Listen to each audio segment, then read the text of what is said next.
Hello everyone, my name is Oliver. Welcome to my channel. Before starting the video, please go ahead and hit the subscribe button and give this video a like up. Because the author is spending a few days in town, Nina and Christine get back together at society. Her joy at her son Chance's new, safer profession knows no bounds. She is incredibly proud of him. Either way, Jill had better make him happy.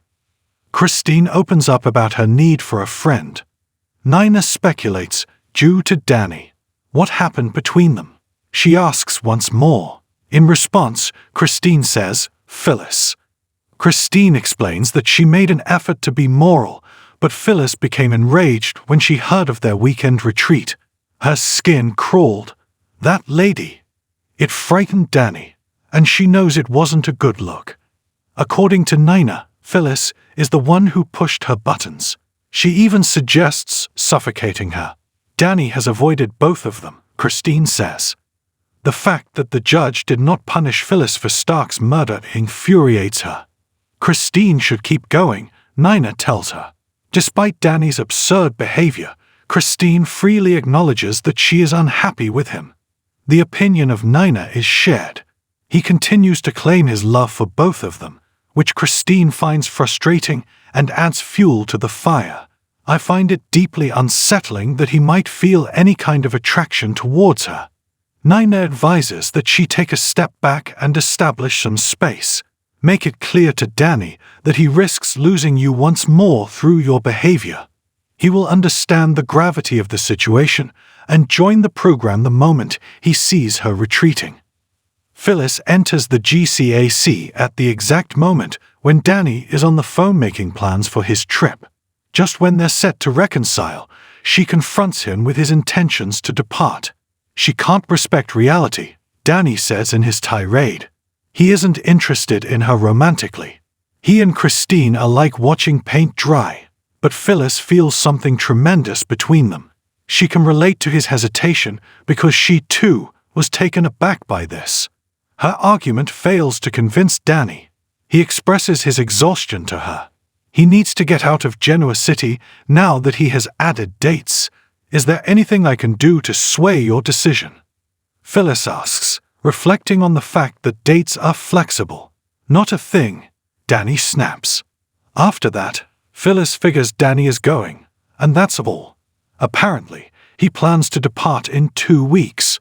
Phyllis would prefer to have supper with him prior to that. A simple dinner for two. I want to tell you goodbye before I have to tell everyone else about you. According to Danny, they will arrange anything within a week or two. How about this evening? Phyllis inquires. Accompanied by a security, Nikki arrives at her office and enthusiastically embraces a bunch of flowers. Seth, it turns out, sent them to express his gratitude for her friendship. Seth can be found on the patio at Crimson Lights, so she dispatches the bodyguard to find him. She compliments him on the flower's beauty.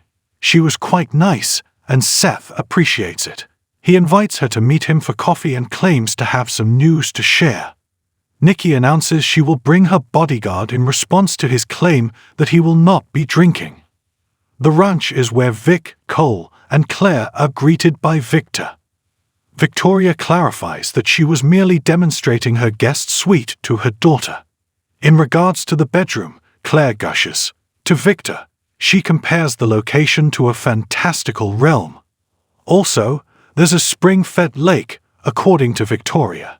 Is she a rider? Victor hopes so. If Claire could learn, she would be overjoyed. There are lots of people who can teach her, according to Cole. Thank you from the bottom of Claire's heart. After the Jordan saga concludes, she will be able to choose her own lodging, according to Victor. Along with your folks, all right here. You have become a Newman.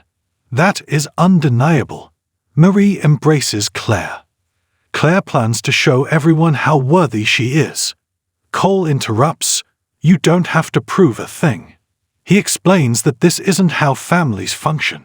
Because he wants to assist in their pursuit of justice for Jordan, Victor tells her that she has already done it. Whatever she has done to them, and to herself, Claire despises. She has no emotional investment in her. Should Nikki not have intervened that fateful day in the cabin? The only thing she will ever be to her is an adversary who must be overcome. According to Victor, he has initiated the process. The media has reported on her release. As soon as her aunt finds out, he knows she will contact him. When Nikki and her bodyguard reach Crimson Lights, Esther approaches them to inquire about the man trailing behind. Assuring Esther that everything will be all right, Nikki orders tea and confirms he is her security. She proceeds to the patio to be with Seth. He expresses his gratitude for her availability and inquires about the situation involving the guard. Is the woman who drank vodka from her a factor? As far as Nikki is concerned, the woman has indeed escaped from jail. The idea that the woman would pursue her once more is unbelievable to Seth. Nikki claims she's crazy and fixated on placing blame on her for incidents in which she had no hand. In addition, word on Y&R's renewal. Alright Claire, Jordan muses while searching for Claire's name online at the dive bar. Have you gone somewhere? Claire, don't you see what they're doing? I found a report that Claire has been taken in by the Newmans. She fumes after discovering this. You will be destroyed by them. They even managed to ruin my sister. Vic tells Claire, Victoria, and Cole at the ranch that they're going to be the subjects of a news article. Their sudden decision to go public has stunned Claire. Is she prepared to deal with the change? Victoria wants to know. What this means is completely unclear to Claire. Cole cautions that once the news breaks, all eyes will be on the three of them, and particularly on her. They will approach her from every direction, as Victor has predicted. So that nobody is caught off guard, Victoria has promised to brief Katie and Johnny. Newman Media maintains control over everything, as Victor argues, because they have the exclusive. Claire is informed by Victoria that this will solidify her position within the family. Claire is curious, but she wants to know why Nikki isn't present. Would she mind if I moved in with her? Claire is reassured by Victor that Nikki is supportive. For a while, she managed to persuade him to let her go to work. Joining her is a member of the security detail. Nikki inquires about Seth's news from Crimson Lights. Rehab is something he's confessing to himself, he tells her. She is ecstatic. And that's what Isabel encouraged me to try, Seth said. But I think I need more structured help. He was thinking that reaching out to her would help him stay sober. Is this Isabel the same woman he mentioned before? Nikki wants to know. He agrees. She is unable to remove her from their encounters. Perhaps, Seth wonders, she was trying to avoid her. She is being avoided, and Nikki wants to know why.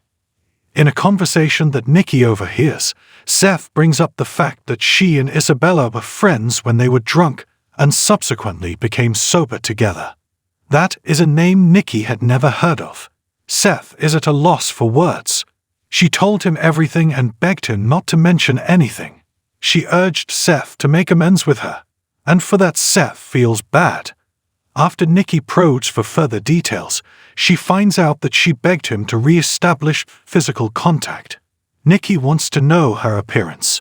She wears spectacles and has red hair, according to Seth. Nobody like that is known to Nikki. What gave her the impression that you knew who I was? A little inducement will make Danny come around. Nina advises Christine at Society. If so, Christine is hoping it is true. The predicament with Phyllis must conclude, that much is certain. In an effort to bring Danny back to practicing set lists and the like, Phyllis convinces him to eat supper tonight at the GCAC. I simply have one last request, Phyllis adds as she draws near. They aren't going out to a fancy restaurant for a romantic meal, Danny tells her. Phyllis only wants him to prepare a meal for her. She has no explicit intentions.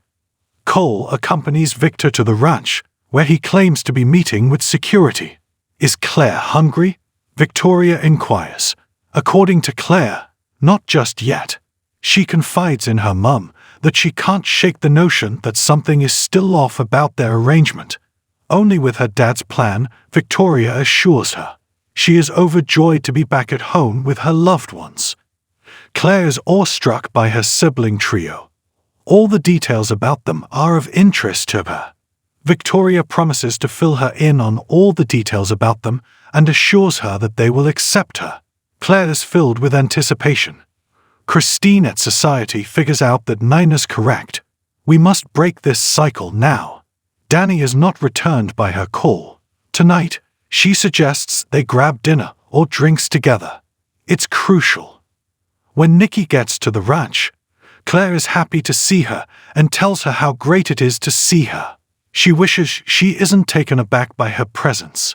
She has been anticipated by Nikki. Your new home awaits you. Is the office good? Victoria wants to know. Nikki expresses her joy about leaving the house. Claire, she believes. Thanks for watching this video. Please subscribe my Isa Media to our channel and stay with us.